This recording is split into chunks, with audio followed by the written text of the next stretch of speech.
നമ്മളെപ്പോഴും നല്ല variety snacks കഴിക്കാൻ ഇഷ്ടപ്പെടുന്നവരാണല്ലോ അല്ലേ? മധുരമൊക്കെ ഒരുപാട് ഇഷ്ടപ്പെടുന്നവർക്ക് നന്നായിട്ട് ഇഷ്ടപ്പെടുന്ന ഒരു സ്നാക്സ് തന്നെയാണ് കേട്ടോ ഇത്. അപ്പോൾ ഇതെങ്ങനെയാണ് ചെയ്തെടുക്കുന്നതെന്ന് നോക്കാം. വെൽക്കം ബാക്ക് ടു റിന്യൂസ് വ്ളോഗ്.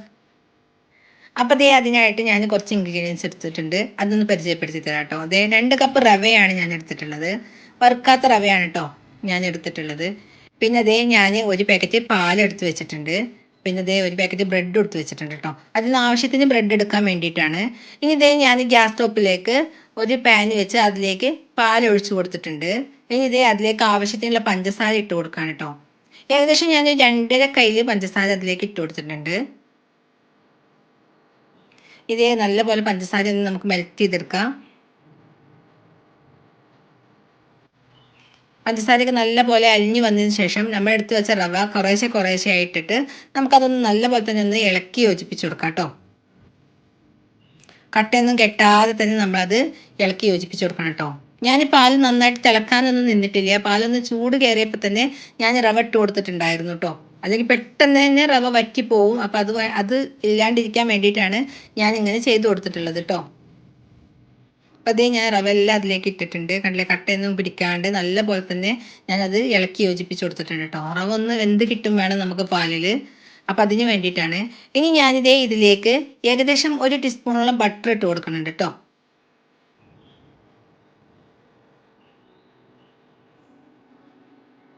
സ്നാക്സിന് ബട്ടറിൻ്റെ ആ ഒരു മണമൊക്കെ വരുമ്പോൾ നല്ലൊരു ടേസ്റ്റ് ആയിരിക്കുമല്ലോ.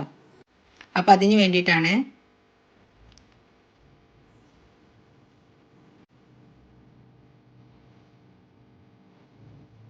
അപ്പോൾ ഏകദേശമൊക്കെ കുറുകി നല്ലപോലെ തന്നെ വറ്റി വരുന്നുണ്ട്. അപ്പോൾ നല്ലപോലെ വറ്റി വന്നിട്ടുണ്ടായിരുന്നു കേട്ടോ. ഞാനിതിലേക്ക് ലേശം ഏലക്കാപ്പൊടി പൊടിച്ചതും ഇട്ട് കൊടുത്തിട്ടുണ്ടായിരുന്നു. അത് വിട്ടുപോയതാണ് വീഡിയോയിൽ കാണിക്കാൻ വിട്ടുപോയതാണ്. ഇനി നമുക്കിതങ്ങോട്ട് മാറ്റി വെക്കാം കേട്ടോ. ഇനി ഞാൻ വെർമസല്ലിയാണ് എടുത്തിട്ടുള്ളത്. നൈസായിട്ടുള്ള വെർമസല്ലിയാണ് കേട്ടോ. ഞാനത് ആ പാക്കറ്റിൽ വെച്ചിട്ട് തന്നെ നല്ലപോലെ തന്നെ ഒന്ന് പൊടിച്ചെടുക്കുകയാണ്. നമ്മളെപ്പോഴും നമുക്കത് പൊടിച്ചെടുക്കണം എന്നുണ്ടെങ്കിൽ നമ്മൾ ആ പാക്കറ്റിൽ വെച്ച് ഇതുപോലെ നല്ലപോലെ തന്നെ ഒന്ന് പൊടിച്ചെടുത്താൽ മതി.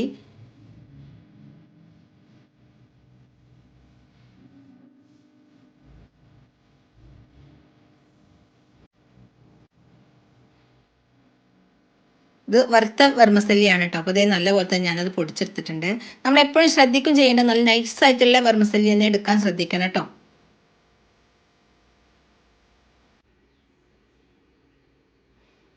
അപ്പോൾ ഞാനത് എടുത്തിട്ടുണ്ട്. ഇനി അതൊന്ന് കട്ട് ചെയ്ത് ഒരു പ്ലേറ്റിലേക്ക് ഇട്ട് കൊടുക്കാം. അപ്പോൾ അത് പ്ലേറ്റിലേക്ക് ഇട്ട് കൊടുത്തിട്ടുണ്ട്. ഇനി അതിനെ മാറ്റി വെക്കാം കേട്ടോ.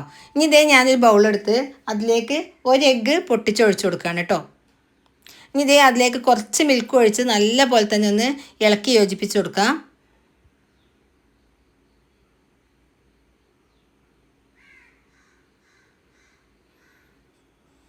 ഇനി ഇതിലേക്ക് ആവശ്യത്തിനുള്ള പഞ്ചസാരയാണ് ഇട്ട് കൊടുക്കുന്നത് കേട്ടോ. ഒന്ന് മധുരത്തിന് വേണ്ടിയിട്ട് ഞാനിത് പഞ്ചസാര ഇട്ട് കൊടുത്തിട്ടുണ്ട്. ഇനി ആ പഞ്ചസാര നല്ല പോലെ തന്നെ അതിലൊന്ന് ഇളക്കി യോജിപ്പിച്ചെടുക്കണം കേട്ടോ. ഇനി ഇതും നമുക്കിതുപോലെ തന്നെയാണ് മാറ്റി വെക്കാം. ഇനി ഞാൻ ബ്രെഡ് എടുത്തിട്ടുണ്ട്. ഇനി ഇതുപോലെ ഒരു അടപ്പെടുത്തിട്ട് ബോട്ടിലിൻ്റെ അടപ്പെടുത്തിട്ട് നമ്മൾ ഇതുപോലെ ഒന്ന് റൗണ്ടാക്കി ഷേപ്പ് ചെയ്തെടുക്കുകയാണ് വേണ്ടത് കേട്ടോ. അടപ്പ് വെച്ചൊന്ന് അമർത്തി കൊടുത്താൽ മതി. കണ്ടില്ലേ, ഇതുപോലെ നമുക്ക് എല്ലാം ചെയ്തെടുക്കാം കേട്ടോ. അപ്പോൾ ഞാൻ എല്ലാം അതുപോലെ ചെയ്തെടുത്തിട്ടുണ്ട്. ഇനി നമ്മൾ നേരത്തെ ഉണ്ടാക്കി വെച്ച ആ റവയുടെ കൂട്ടുണ്ടല്ലോ, അത് അതിന് മുകളിലേക്ക് നന്നായിട്ട് തന്നെ ഒന്ന് സ്പ്രെഡ് ചെയ്ത് കൊടുക്കാം. നിങ്ങളിത് ആദ്യം തന്നെ ചെയ്ത് വെച്ചിട്ടുണ്ടെങ്കിൽ ചിലപ്പോൾ റവ നല്ല പോലെ തന്നെ കട്ട പിടിച്ചിട്ടുണ്ടാവും. അപ്പം നമ്മൾ ലേശം കൂടി മിൽക്ക് ഒഴിച്ച് അത് നല്ലൊന്ന് അയവാക്കി കൊടുത്താൽ മതി കേട്ടോ. ഈ ഒരു കൺസിസ്റ്റൻസിയിൽ അയവാക്കി കൊടുത്താൽ മതി. ഒരു ബ്രെഡും കൂടി മുകളിൽ വെച്ച് നമ്മൾ ഇതുപോലെ തന്നെ നമ്മളൊന്ന് അമർത്തി കൊടുക്കാം. പിന്നെ അത് വിട്ടുപോയൊന്നും ചെയ്യില്ല കേട്ടോ. അത് രണ്ടും കൂടി നന്നായിട്ട് തന്നെ യോജിച്ചിരിക്കും. നമ്മൾ ആ ബ്രെഡിൻ്റെ നമ്മൾ വെർമസല്ലി എടുത്തിട്ടുണ്ടല്ലോ, അതും പിന്നെ മുട്ടയുടെ ഇതിൽ മുക്കിയിട്ട് നമുക്കതൊന്ന് വെർമസല്ലിയിൽ ഒന്ന് പൊതിഞ്ഞെടുക്കുകയാണ് വേണ്ടത് കേട്ടോ.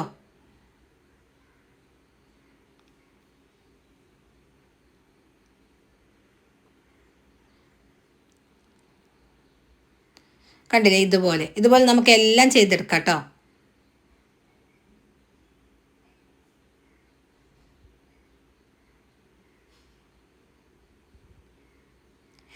ഞാനൊരു പാന് വെച്ച് അതിലേക്ക് ബട്ടർ ഇട്ട് കൊടുക്കുകയാണ് കേട്ടോ. നിങ്ങളുടെ കയ്യിൽ ബട്ടർ ഇല്ലെച്ചെങ്കിൽ നമ്മൾ സൺഫ്ലവർ ഓയിലോ എന്തായാലും കുഴപ്പമില്ല, കുറച്ച് ഒഴിച്ച് കൊടുത്ത് നമ്മളതൊന്ന് ഷാലോ ഫ്രൈ ചെയ്തെടുക്കുകയാണ്. നല്ല പോലെ തന്നെ വെർമസല്ലിയൊക്കെ നല്ലൊരു ഗോൾഡൻ കളർ ആവുന്നത് വരെ നമ്മളതൊന്ന് തിരിച്ചും മറിച്ചും ഇട്ട് കൊടുത്ത് നല്ല പോലെ തന്നെ ഒന്ന് മൊരിപ്പിച്ചെടുക്കുകയാണ് കേട്ടോ ചെയ്യണത്.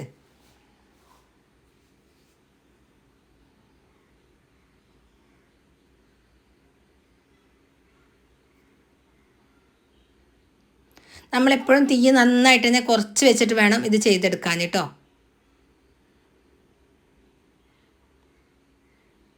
അല്ലെങ്കിൽ പെട്ടെന്ന് തന്നെ വെർമസല്ലി കരിഞ്ഞു പോകാൻ സാധ്യത ഉണ്ട്. അപ്പോൾ അതുകൊണ്ടാണ്.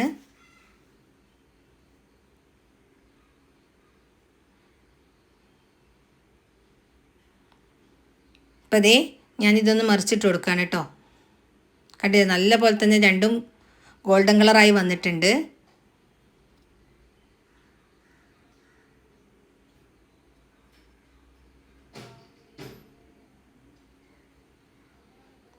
ഇത് നമ്മൾ സൈഡൊക്കെ ഒന്ന് നമുക്ക് ഇതുപോലെ ഒന്ന് പിടിച്ച് നമുക്ക് എല്ലാ സൈഡുകളും ഒന്ന് മൊരിപ്പിച്ചെടുക്കാം കേട്ടോ. ഇനി നമുക്കത് ചട്ടിയിൽ നിന്ന് എടുക്കാം.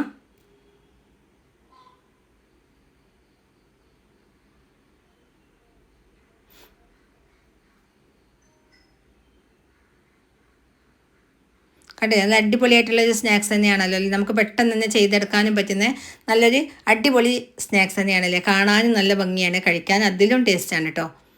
അപ്പോൾ നിങ്ങളൊക്കെ ഇതൊന്ന് ചെയ്ത് നോക്കുക. നിങ്ങൾക്ക് എൻ്റെ വീഡിയോ ഇഷ്ടപ്പെടുകയാണെങ്കിൽ നിങ്ങളുടെ ഫാമിലിയിലേക്കും ഫ്രണ്ട്സിനും ഒക്കെ ഒന്ന് എൻ്റെ വീഡിയോ ഷെയർ ചെയ്ത് കൊടുക്കും ചെയ്യുക കേട്ടോ. നിങ്ങളുടെ മക്കളൊക്കെ വരുമ്പോൾ നിങ്ങൾ എന്തായാലും ഇതൊന്ന് ഉണ്ടാക്കി കൊടുക്കുക. ഇത് ചെയ്തതിന് ശേഷം നല്ലൊരു കമൻറ്റും നിങ്ങൾ എൻ്റെ വീഡിയോക്ക് താഴെ ഇട്ട് കൊടുക്കുക. അപ്പോൾ അതേ ഇത്രയുള്ള video. Thank you for watching.